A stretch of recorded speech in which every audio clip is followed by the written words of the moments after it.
Welcome back to Houston Live. Rosh Hashana, also known as the Jewish New Year, is this Sunday. So today we are stirring up a very sweet dish. And here to share the traditional Jewish recipe is Rabbi Chaim Lazaroff. Welcome back to the show. Thank you. I'm happy to be back here. Can we say Happy New Year already? Yeah, sure. Okay. A couple days before. We say Happy New Year for a whole month before, actually. Really? Oh. Yes. We wish each other should be inscribed and written for a good year from 30 days before Rosh Hashana. And there's so much tradition involved in this holiday. I understand it starts on Sunday evening, yes, right? And what is the official translation?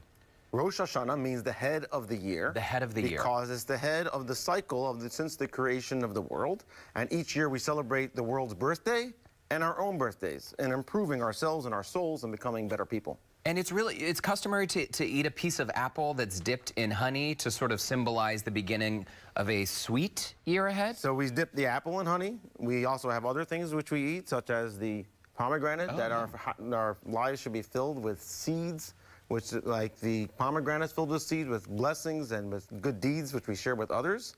And as well as we also dip the challah that we'll take out of the oven, which we'll also dip in honey, as we do at the traditional holiday meal. And that is what we are making today. I see that you brought in all kinds of tools for us, right? And we're going to make it? Yes, please. Okay. Get on your gloves. We're going to get our gloves on. We're going to do this in 3 stages. Okay. We're first going to activate the yeast. After we activate the yeast, we're then going to mix in the flour. Okay. We're going to let it rise, and we're going to shape the challahs. And we're going to do this all in just a couple of minutes. Really? We got to get right. Exactly. It's going to be amazing. Okay. Are you ready? We're ready. Okay, Let's go for it. Let's go. We're first going to put in some yeast. Yes. That's this. Go ahead. What? Yeast. I don't see you measuring. How much do I put in? I measured it before, pre-measured. Oh, perfect. It's either 5 packets or 5 tablespoons of yeast. And we're putting in, 1 3/4 cups sugar. Okay. And this is a huge recipe that can feed your entire family and everybody in your neighborhood. I love it. You can make 5 big, huge challahs or 40 small ones like we have right here. Usually the challah is made of a grated challah. That's what people are used to seeing. Right. Beautiful. But we also have the small challahs here that are the small ones, which we eat all year. Today we're going to make the round challah. Okay. I love it. Okay. And now we have hot water. Okay. In order to activate the yeast. Not too hot and not too cold. Lukewarm plus is the way I like to call it. Like my personality. Yes. Lukewarm. We're pouring it in, and then we have to let it sit. Okay. But first, before we let it sit, we have to mix it up. Okay. Mix it a little bit. Mix it a little bit. Okay. Oh, that's a lot of mixing. No? Is that too much? No. I'm just afraid you're going to slop it out, my dear. Oh, no. Okay, and now, Oh, dear. let it sit. Okay. Now And watch what happens. It's now going to sit for the magical TV 10 minutes. Okay. And here we got our other bowl. And in 10 minutes, your mixture will look like this. Look like this. That's so much better. Yes, that's where it's activated. And this is activated yeast. Okay. And if people have never used yeast before, I know it can freak you out, but this is normal. It's supposed to be like this. Yes. Yeah. And it looks at first like water with just some floating sand, and then it becomes looking like a dough. And we're going to add to it the rest of it, and we're going to add to it our flour. Now, we don't want to kill the yeast. Salt kills yeast. Okay. And so what we're going to do is we're going to pour in. Go ahead. Pour in. The whole thing? The whole thing. That's what this is, an easy recipe. I always like to make it easy when I come to you guys. And I want you to be able to do it at home. Because Pour the because whole you don't bag think in. we can do anything complicated? Is that No, what you're because I like easy and simple recipes. It makes life easy. Okay? I'm going to save a little bit of flour for later so we have for rolling out the dough. Okay. Okay, and now we're going to add the salt to the flour and not to the yeast, so we don't kill the yeast. So we don't kill the That will yeast. make it, just pour the whole thing in. Pour it in, like pour it in. that? Yeah. Okay. I'm going to mix it up like this. Okay. And now we're going to knead the dough. You want to give it a shot or want me to do it? Yeah, okay. So, ahead. like, I'm mixing it all together. Mix it all together, but the whole thing really fast. All right, go. Really faster, you'll kill the yeast. Okay. Yeah, go. So, and the Jewish New Year, we make this challah in order to be able to have our holiday meal, which we come together. But that is only one part of the holiday. The other part of the holiday is that on the Jewish New Year, we all go to synagogue. Right. And in the synagogue, we hear the ram's horn, the shofar. And I encourage everyone to go to your synagogue to hear the shofar, because that is the central commandment and good deed that we do on this holiday.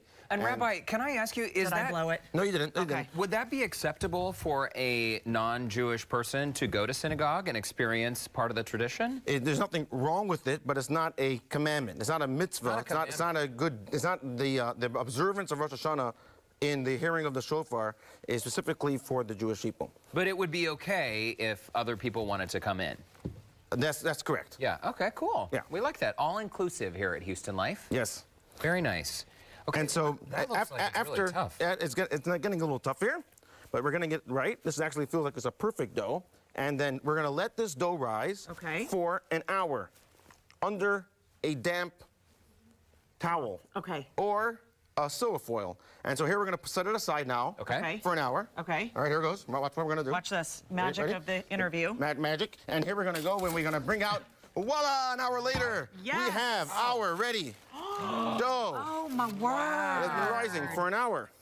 And this is gonna make a beautiful, large, round challahs. We can make either 6 large ones, or 40 small ones, or 3 large ones and 20 small ones, and you'll be able to feed everybody. I love this. We got about a minute left, Rabbi. Okay. So once the dough is ready, how are we shaping it or putting it in pans to bake it? Yes. Is that how you do it? Yes, we're going to take out about, we're gonna shape this into like about 4 or 5 or 6 seconds. We're gonna roll it into we gotta powder our hands with the flour. Right. We're gonna roll it into a rope. There we go. Oh, that's a lot of dough. While you roll, I'm gonna get the final product out of our oven so we can make sure that we show everybody what the final product looks like. Oh, this is so beautiful. It's gorgeous. Wow. And we're gonna make challah, and you can also put on toppings. As we have on that finished product, we have the crumble and we have the raisins. This looks so They're huge, too. beautiful. There you go. And that's because after we shape it, we let it rise for another half an hour. Okay. So here we go. We have our rope. Yes. We have our rope, and I'm going to show you now how you can roll this into the round challah, okay? So if you're going to put in raisins, you have to make sure that you soak them, and you line them up along your rope, and you fold over the rope. And after you fold it over and you roll it in again, then you just wrap it then around. you take it and you make it into a round challah like this. Beautiful. And you set it on your tray. Rabbi, and then it rises another half hour. Thank you so much, and Happy New Year. Thank we you. appreciate you coming by and sharing the tradition with us. And for our viewers, if you would like to learn more about all kinds of programs and services like adult education, Harvey Relief, and synagogue services, the list goes on and on, you can check out ChabadHouston.com. That's right, and you can go to 10 different locations for your high holiday services to hear the shofar. Wonderful. Thank you so much.